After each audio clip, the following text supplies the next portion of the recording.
நீங்க Airtel connection எடுக்க போறீங்களா? இது உங்களுக்கான வீடியோ தான்.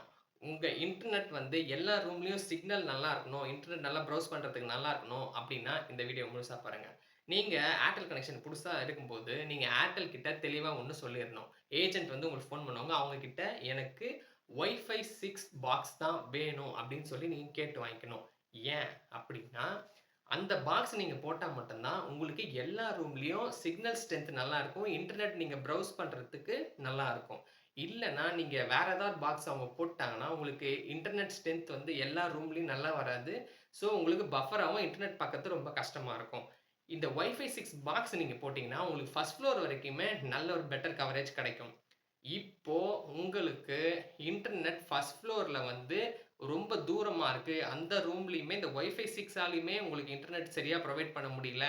அதுக்கு வைஃபை எக்ஸ்டென்ஷன் பண்ணணும் அப்படின்னு நெனச்சீங்கன்னா, எங்க சேனல்ல முழு வீடியோ ஒண்ணு போட்டிருக்கோம். அத நீங்க கண்டிப்பா பார்க்கணும். ஏன் அப்டின்னா, நாங்க வயர்டு மூலியமா வந்து வைஃபை எக்ஸ்டென்ஷன் பண்ணோம். எங்களுக்கு 1 வீக் வந்து இன்டர்நெட்டே வரல. இப்போ YouTube, Instagram மட்டும் கீழ இருக்கிற வைஃபைலயும் வேலை செய்யுது. மேல நாங்க எக்ஸ்டென்ஷன் போட்ட வைஃபைலயும் வேலை செய்யுது. ஆனா, மத்த வெப்சைட் எது போனாலுமே இன்டர்நெட் வேலை செய்யல. இத வந்து ஏர்டெல்லாலயே கண்டுபிடிக்க முடியல.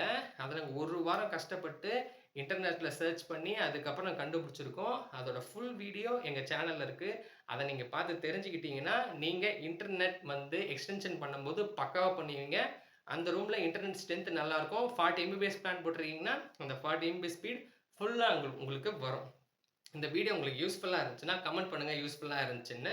உங்கள அடுத்த வீடியோல சந்திக்கிறேன்.